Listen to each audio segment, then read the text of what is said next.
He signed the house over to his mistress for $1, while his entire family applauded like they were witnessing something heroic. His wife didn't argue, didn't cry, didn't even raise her voice. She just sat there silently while they mocked her weakness. But 14 days later, at one of the biggest real estate conferences in the country, her face appeared on the giant screen behind the keynote speaker. And the words underneath, it stopped Marcus Harper's heart cold. Owner of over $900 million in real estate assets.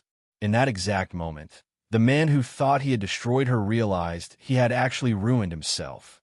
That night, the Harper dining room echoed with laughter. Not warm laughter, not happy laughter. It sounded sharp, cruel, like glass shattering across marble floors. Marcus stood at the head of the table, holding a champagne glass, grinning like a man who believed he'd finally beaten life. Around him sat his mother Loretta, his sister Candace, and his younger brother Jerome, all dressed up as if they were attending some glamorous celebration. But this wasn't a celebration. It was an execution, and Diana Harper was the target. She sat quietly at the far end of the table, hands folded neatly in her lap, barely touching the food she had spent nearly 4 exhausting hours preparing. Herb roasted chicken, baked macaroni layered with 5 cheeses, slow-cooked collard greens made exactly the way Marcus's mother once taught her, fresh cornbread still steaming from the oven. The table looked perfect. Nobody thanked her. Nobody ever did. Marcus suddenly cleared his throat, and the room fell silent. There was something ugly in his eyes that night, the kind of pride that only shows up when someone believes they finally hold absolute power over another person. "I've got an announcement," he said loudly, lifting his glass. "I'm finally moving on with my life." Rochelle Davis smiled beside him, crossing her legs slowly like she already owned the room. She was younger than Diana, polished from head to toe in luxury brands, with flawless makeup and the kind of confidence that came from stealing things that didn't belong to her. She worked with Marcus at the real estate agency. Somewhere between closing deals and private lunches, their business relationship turned into something much uglier. Marcus reached into his briefcase and pulled out a folder. "For $1, he announced proudly, sliding the paperwork across the table toward Rochelle. "This house officially belongs to you." The room exploded. Loretta nearly cried as she hugged Rochelle tightly. "Finally," she shouted, "my son is free from carrying dead weight." Candace laughed so loudly the neighbors probably heard it through the walls. Honestly, Diana never deserved this house in the first place. Jerome lifted his champagne glass. "To my brother finally getting the life he should have had years ago." The cruelty in the room felt almost unreal. But Diana didn't react. No tears, no screaming, no begging. She just stared at them with a calm expression that somehow made everyone even more uncomfortable. "Why isn't she saying anything?" Rochelle whispered with a nervous laugh. Marcus smirked. "Because she knows she's got nothing. No money, no family, no options. She depended on me for 6 years, and now she's realizing her life's over." Diana slowly stood from her chair. "Excuse me," she said softly. That was it. No drama. No scene. She walked toward the guest bedroom while their celebration continued behind her, like she had already disappeared from existence. What Marcus didn't understand was that silence doesn't always mean weakness. Sometimes silence means someone is waiting for the perfect moment to destroy you. And Diana had already chosen hers. Welcome to Wild Shadow Tales. We do not just tell stories, we make you feel them.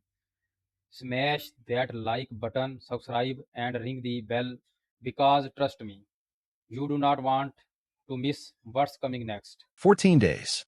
That's all it would take for Marcus Harper's entire world to collapse in front of everyone who once envied him. 20 years earlier, in a quiet neighborhood outside Atlanta, a 12-year-old Diana sat inside a tiny kitchen with peeling paint and flickering lights while her grandmother Ruth stirred a pot of soup on the stove.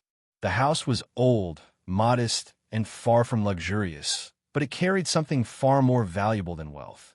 It carried peace. After Diana's parents died in a car accident when she was 5, Ruth became her entire world. Ruth spent decades cleaning homes for rich families across Georgia. She scrubbed their floors, washed their dishes, listened quietly while wealthy people talked carelessly around her. And because of that, she learned secrets. She learned how powerful people really operated. One night, Ruth sat Diana down at the kitchen table and held her hands tightly.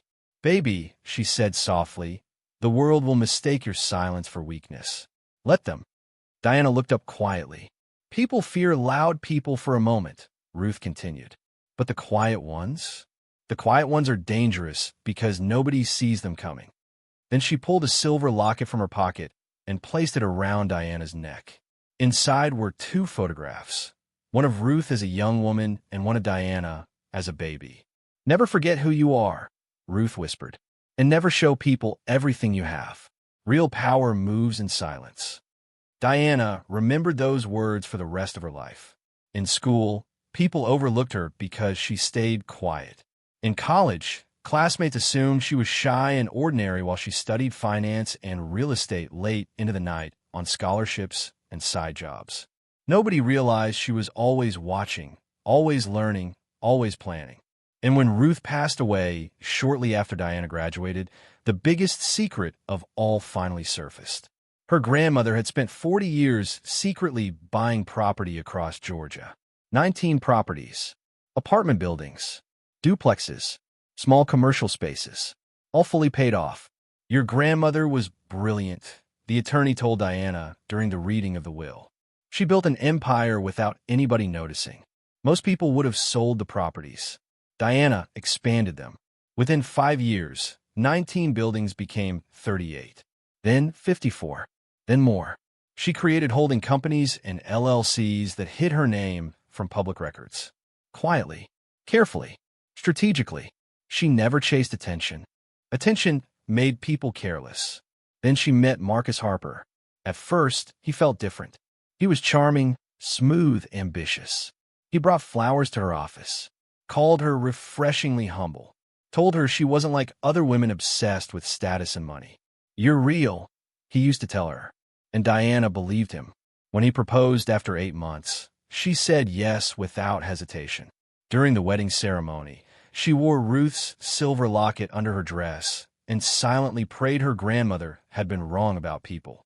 But Diana never told Marcus the truth about her wealth. Not because she was ashamed, because she wanted to be loved without money attached to her name.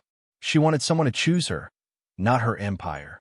So while Marcus believed she was just another modest wife cooking dinners and supporting his career, Diana continued building her fortune in complete silence. Year after year, property after property, million after million. And the entire time, Marcus never noticed the woman beside him was becoming one of the most powerful real estate investors in the state. Then came the humiliation. 2 days after signing the house over to Rochelle, Loretta arrived carrying trash bags and cardboard boxes like Diana was some unwanted tenant. "You need to start packing," she snapped coldly. "Rochelle's moving in next week." Diana calmly poured herself tea. "You've embarrassed yourself enough," Loretta continued bitterly. "My son wasted 6 years on a woman who brought nothing to his life." Diana turned slowly, her expression unreadable. "I'll be gone soon," she said quietly. "You better be." That same week, Candace made things even uglier. She uploaded a post online that read, "Asterisk, some women cling to men who don't love them anymore. Sad and embarrassing." Asterisk, then she tagged Marcus and Rochelle beneath it. Thousands of reactions flooded in. Laughing emojis, cruel comments, fake sympathy. People Diana once considered friends joined the humiliation publicly, not realizing they were mocking a woman who could buy every house on their block without checking her bank balance. And still, Diana said nothing, because predators become reckless when they think their victim is powerless. And Marcus Harper was about to make the most expensive mistake of his life. Diana saw the post. She didn't respond, didn't leave a comment, didn't defend herself. The next morning, she simply got dressed in her usual business clothes, picked up her leather briefcase, and walked out the front door like nothing had happened. Calm, composed, untouchable. Marcus's family never once questioned where she went every day. In their minds, Diana was forgettable, ordinary. They assumed she worked some small office job answering phones or filing paperwork somewhere downtown. The truth never even crossed their minds. On the fifth day, Jerome arrived with a moving truck. He leaned against the doorway with a smug grin while workers waited outside. "Marcus is being real generous letting you keep your stuff," he said mockingly. "Don't make things difficult." Diana folded a sweater carefully into a box. "I won't," she answered softly. Jerome laughed under his breath. "You're strange, you know that? Most women would be screaming by now. Fighting. Throwing things. Where's your pride?" For the first time, Diana looked directly at him. Her fingers lightly touched the silver locket hanging around her neck. "Pride doesn't need an audience, Jerome," she said calmly. "One day you'll understand that." The smile slowly faded from his face. He walked away muttering that she was crazy. But something about her silence unsettled him. By the seventh day, Rochelle had practically claimed the house as her own. She strutted through the living room with an interior designer, pointing at walls and furniture, while Diana still lived there quietly in the guest bedroom. "I want everything changed," Rochelle said, crossing her arms. "The paint, the furniture, all of it." The designer nodded quickly. "I want her energy gone from this house," Rochelle continued bitterly. "Everything she touched needs to disappear." At that exact moment, Diana walked through the room holding a cup of coffee. Calm, elegant, silent, like none of it affected her. Rochelle watched her pass with visible frustration. "What is wrong with her?" she whispered once Diana disappeared into the kitchen. "Why isn't she angry?" The designer shrugged awkwardly. Maybe she finally accepted reality. No, Diana hadn't accepted anything. She was preparing. Every insult, every humiliation, every cruel word. She remembered all of it, and she was waiting for the perfect moment to collect the debt. On the 10th night, Marcus cornered her in the kitchen. Diana stood at the sink washing dishes slowly, methodically, like the tension in the room didn't exist. Marcus leaned against the counter, irritation written all over his face. "Why are you still here?" he snapped. "Don't you have any self-respect?" Diana calmly dried her hands with a towel. "I'll be gone soon," she said quietly. "I just need a few more days." Marcus laughed harshly. "For what? You don't have anybody, Diana. No family, no money, no future. Your grandmother's dead. You're completely alone." Her fingers moved instinctively to the silver locket. "I'll be okay." Marcus stepped closer, lowering his voice into something colder. "You know what your real problem is?" he whispered. "You're too quiet, too boring. A real woman would have fought for her marriage. A real woman would have made herself valuable." He pointed toward the hallway where Rochelle's laughter echoed faintly. "Rochelle makes me feel alive. She's exciting, passionate. You?" He smirked cruelly. "You're like a shadow in this house." For the first time since everything began, Diana's eyes filled with tears. But she refused to let them fall. Instead, she looked at him with heartbreaking calm. "I truly hope she makes you happy, Marcus." That answer irritated him more than screaming ever could. He walked away laughing, convinced he had won. The second he disappeared upstairs, Diana opened her laptop. The glow from the screen illuminated the dark guest bedroom. Numbers, contracts, property maps, corporate filings, bank accounts, a real estate empire hidden beneath years of silence.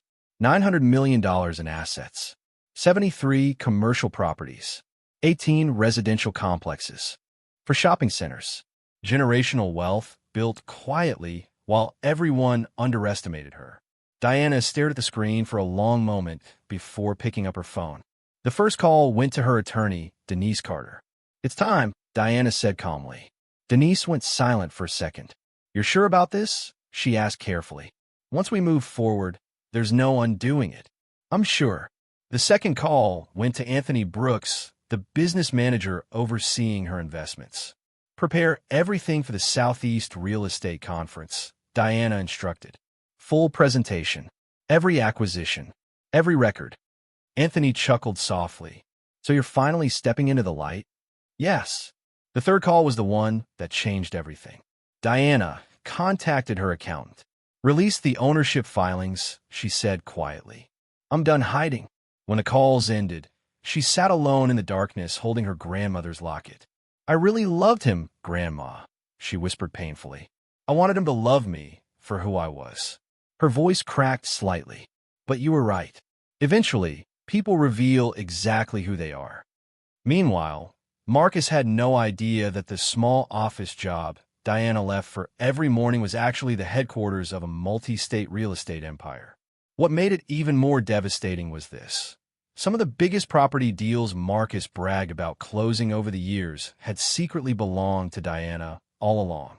She had fed opportunities into his career through shell companies, protected him, supported him, helped him rise, while he mocked her behind closed doors, while his family humiliated her publicly, while another woman slept in the home she legally owned. But now, the quiet woman was done being silent, and when she finally spoke, the entire city was going to hear it. 2 weeks after Marcus handed over the house deed, the Southeast Real Estate Investment Conference opened inside Atlanta's massive downtown convention center. More than 3,000 people attended. Investors, developers, luxury brokers, millionaires, industry elites. The atmosphere buzzed with money and ambition. Marcus walked through the lobby with Rochelle hanging proudly from his arm like a trophy. He wore a custom-tailored black suit, every inch of him screaming fake confidence. Rochelle stunned in a tight red designer dress that turned heads the second she entered the building. Behind them walked Loretta, Candace, and Jerome, acting like they had finally entered high society. Marcus loved the attention. This, he told Rochelle proudly, is where real power is. He gestured around the crowded convention floor. People here own cities. One connection at this conference can change your whole life. The irony of those words would haunt him forever. They took seats near the center of the main ballroom, where everyone could see them. Marcus wanted visibility. He wanted people admiring his success, his new relationship, his upgraded life. He looked completely untouchable. Then the lights dimmed. A distinguished older host stepped onto the stage as the room settled into silence. "Ladies and gentlemen," he announced, "today's keynote speaker is someone many of you have heard rumors about for years." The massive screens behind him lit up with images of luxury developments and commercial buildings. For over a decade, this investor has quietly acquired premium real estate across Georgia, Tennessee, and South Carolina through private holding companies. Marcus leaned forward immediately. This was the kind of billionaire investor he dreamed of meeting. The host smiled. With a portfolio now valued at over $900 million, this individual has finally decided to step into the public eye. The crowd buzzed with curiosity, and then the host said the name. "Please welcome the founder and owner of Harper Holdings Group." He paused dramatically. "Diana Harper." The giant screen exploded to life. Diana's face appeared 30 feet tall above the stage. Professional, elegant, powerful. The room gasped all at once. Marcus froze. The champagne glass slipped from his fingers and shattered against the floor. His face drained of color, so quickly it looked like he'd seen a ghost. Beside him, Rochelle stared at the screen in horror. "That's your wife?" she whispered. Loretta grabbed Marcus's arm tightly. "No," she muttered frantically. "No, that can't be her." But then Diana walked onto the stage, and every lie they believed about her died instantly. She wore a perfectly tailored navy suit that radiated authority. Her posture was flawless, her confidence effortless. Around her neck rested the same silver locket she'd worn since childhood. Only now, instead of looking invisible, she looked unstoppable. Diana stepped to the center of the stage and calmly scanned the audience. Then her eyes found Marcus. She didn't smile, didn't show anger, didn't show revenge. That was the terrifying part. She looked completely in control. "Good afternoon," she said into the microphone. Her voice echoed through the convention hall with calm precision. "For years, I chose to remain anonymous. I built my company through LLCs and holding corporations because I believed true power didn't require attention." She clicked a small remote. A massive map appeared behind her filled with red property markers spread across 3 states. Gasps rippled through the audience. "Today," Diana continued, "I've decided transparency is necessary." Another click. Property records appeared. Commercial buildings, luxury developments, shopping centers, numbers that made executives whisper under their breath. I currently own 73 commercial properties, 18 residential complexes, and 4 shopping centers. Marcus looked physically sick. Then Diana clicked the remote one more time. The screen changed to a photograph of a familiar house. Marcus's house. The room went completely silent. This property, Diana said calmly, located at 4267 Riverside Drive, was illegally transferred 2 weeks ago by Marcus Harper to Rochelle Davis for $1. Every head in the convention hall slowly turned toward Marcus. He stopped breathing. What Mr. Harper failed to understand, Diana continued almost casually, is that I purchased this property 8 years ago under my maiden name before our marriage.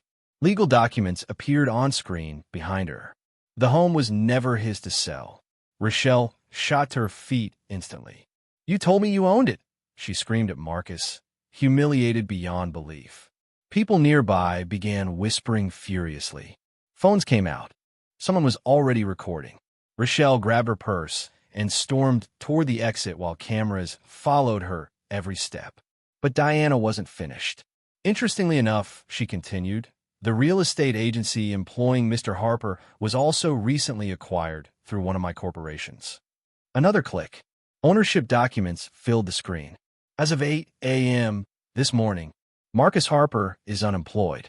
Marcus looked like he might collapse. Loretta's proud expression shattered completely. Jerome suddenly stood up in anger. "This is ridiculous," he yelled. "You can't just ruin people's lives like this." Diana looked directly at him. "Actually, I can." The room fell even quieter.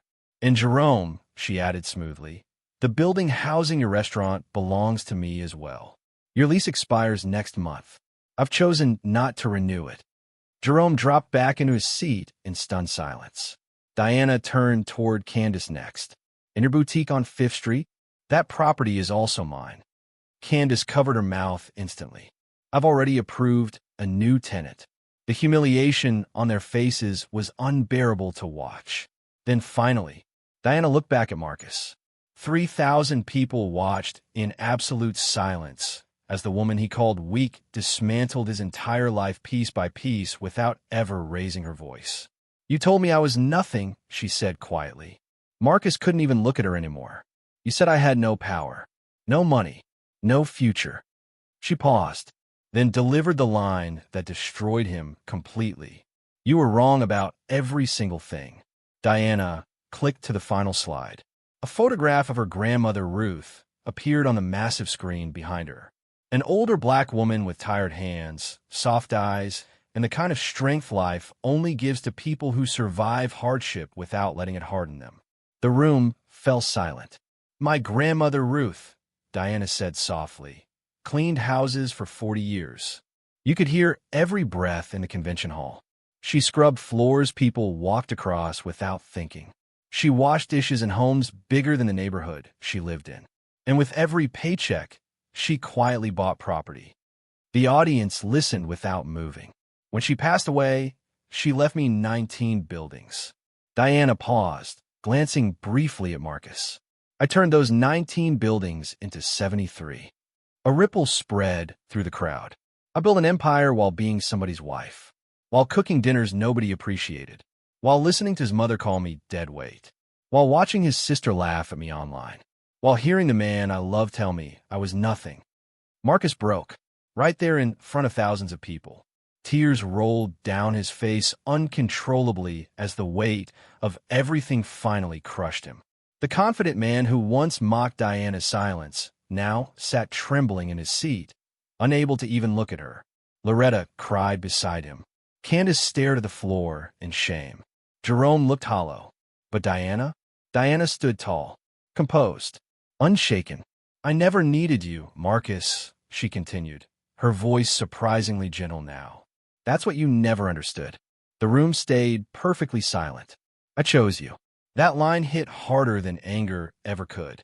"I loved you enough to hide everything I had because I wanted to know if you'd still love me without money attached to my name. I wanted a marriage built on loyalty instead of status." She swallowed slowly. "But loving the wrong person is expensive. Sometimes it costs you time. Sometimes peace. sometimes pieces of yourself. Marcus covered his face with his hands. And you taught me something painful, Diana said quietly. You taught me that people who can't recognize your value will eventually resent you for having it. She clicked the remote one final time. The screen behind her faded to black. Thank you for your time. For 1 second, nothing happened. Then the entire convention center exploded. 3,000 people rose to their feet at once. The applause was deafening. Executives, investors, millionaires, people who had spent years trying to discover the identity of the mysterious investor behind Harper Holdings were now standing and cheering for the woman they had just watched reclaim her power in real time. Some people were clapping. Others were whistling. A few were openly emotional, because what they had witnessed wasn't just business. It was betrayal, humiliation, transformation, justice. Diana stepped away from the podium with her head high, her grandmother's silver locket catching the stage lights as she walked. She never looked back at Marcus. She didn't have to. The silence between them said everything. Meanwhile, Marcus sat frozen in his chair, completely destroyed. One thought kept echoing through his mind over and over again. How'd I not know? How did I never see her? But the truth was brutal. He never looked. Marcus spent years reducing Diana into whatever made him feel powerful. Quiet wife, simple woman, easy target. He became so obsessed with what she wasn't that he never stopped to see who she truly was. And now, it was too late. The weeks after the conference became a nightmare Marcus couldn't escape. He called Diana constantly. Every number was disconnected, every message ignored. He drove to the house only to find the locks changed and private security standing outside the gates. One guard stopped him before he could even step onto the driveway. Sir, you're not authorized to enter this property. That sentence nearly broke him. The house he thought he owned had never belonged to him. Rochelle vanished from his life almost immediately. She blocked his number, deleted every photo of them together, and acted like he never existed. Weeks later, Marcus spotted her at an upscale industry event laughing beside another wealthy man in a designer suit. When he tried approaching her, she looked disgusted. You humiliated me, she said coldly. Do you understand what people are saying about me now? Marcus tried to explain. She cut him off instantly. You lied about everything. Then she walked away without another glance. The woman he destroyed his marriage for wouldn't even acknowledge him publicly. And that was only the beginning. 3 days later, Marcus received official termination papers from Harper and Associates. Or rather, from Diana's company.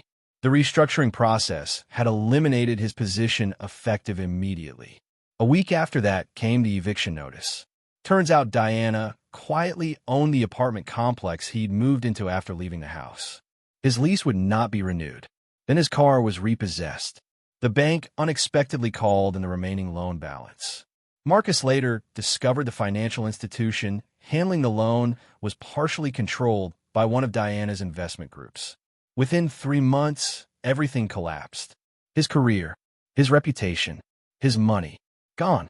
Jerome's restaurant shut down exactly 30 days after the conference, just like Diana warned him. He couldn't afford another location, and suppliers stopped extending him credit after the scandal spread online. Candace's boutique suffered even worse. The internet turned her into a meme. People mocked her endlessly as the woman who bullied a billionaire. Her sales disappeared almost overnight. Customers stopped showing up entirely. Within 2 months, she filed for bankruptcy. Both Jerome and Candace eventually moved back into Loretta's home. 3 grown adults, broken by their own arrogance. Loretta's downfall came quietly. Without financial help from her children, she couldn't keep up with her condo payments. Ironically, Diana secretly offered assistance through an anonymous buyer who proposed letting her stay at reduced rent. Loretta refused. Pride wouldn't let her accept kindness from the woman she'd spent years humiliating. So she sold the condo for far less than it was worth and disappeared into a small apartment across town. The family who once laughed around the dinner table barely spoke anymore. Too much blame. Too much shame. Marcus suffered the most. A year earlier, he'd walked through luxury real estate conferences feeling important. Now, he worked behind the counter at a car rental agency, wearing a wrinkled uniform and a crooked name tag, while frustrated tourists yelled at him about reservation delays. His apartment sat in a neighborhood he once mocked while driving through it. His car rattled every time he accelerated. His expensive suits were gone. His confidence disappeared with them. One rainy evening, about 6 months after the conference, Marcus stopped outside a high-end restaurant downtown to pick up a takeout order he could barely afford. That's when he saw Rochelle inside. She sat across from another man, smiling the exact same way she used to smile at Marcus.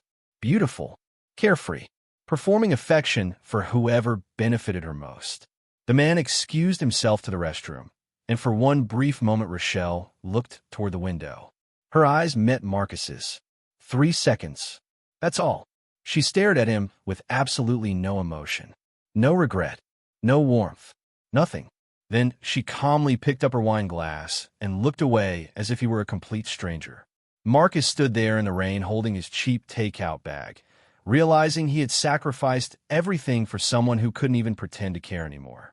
And for the first time, he finally understood what loneliness actually felt like. Exactly 1 year after the conference, Diana stood outside a newly renovated building in the same neighborhood where her grandmother Ruth once lived.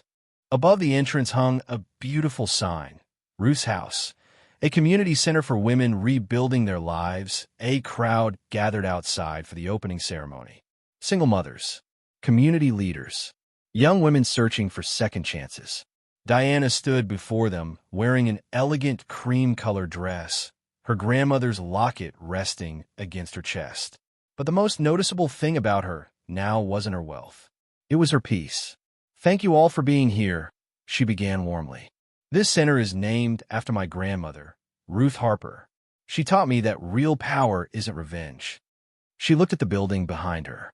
"It's creating something meaningful, something that outlives pain." The crowd applauded softly. Ruth's House will help women leaving difficult situations rebuild their lives. Job training, housing support, financial education, counseling. Her voice grew emotional. Sometimes people lose themselves because somebody else convinced them they were worthless. She smiled gently. "I want every woman who walks through these doors to remember that nobody else gets to decide her value." The applause grew louder. Diana touched her locket instinctively. For a second, she could almost hear Ruth's voice again. "That's my baby girl." Over the next year, Diana's life transformed completely.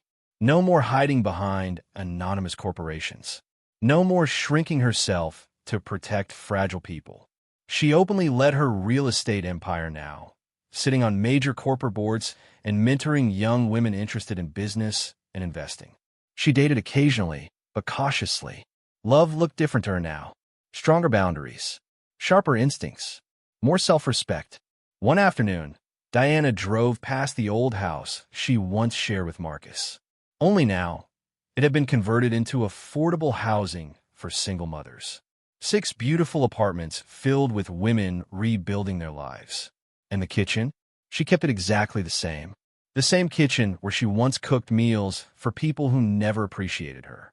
Now mothers stood there making pancakes for their children before school. Laughing, healing, starting over. Diana smiled softly from her car. She rarely thought about Marcus anymore.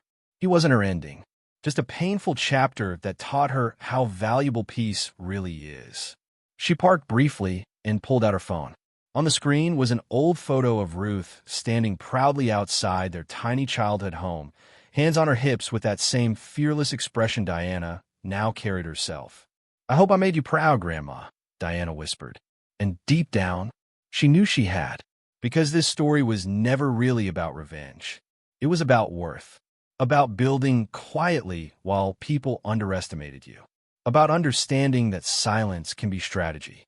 Sometimes the loudest people in the room are the weakest, and sometimes the quiet woman everybody ignores is the one holding all the power. Diana started the engine and pulled back onto the road.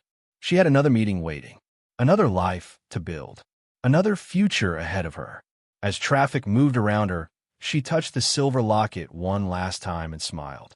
Her grandmother had been right all along. You don't need attention to be powerful. You don't need to argue with people determined to misunderstand you. You just need to know your worth long before the world finally notices it. Because by the time they realize who you really are, it's already too late. If this story moved you, leave a comment below and tell me this. Would you have revealed the truth sooner or stayed silent like Diana? And remember, never mistake silence for weakness. Never confuse humility with having nothing. And never underestimate the person who stays quiet while everyone else is busy talking. Because sometimes, the quietest person in the room is the one with the power to change everything.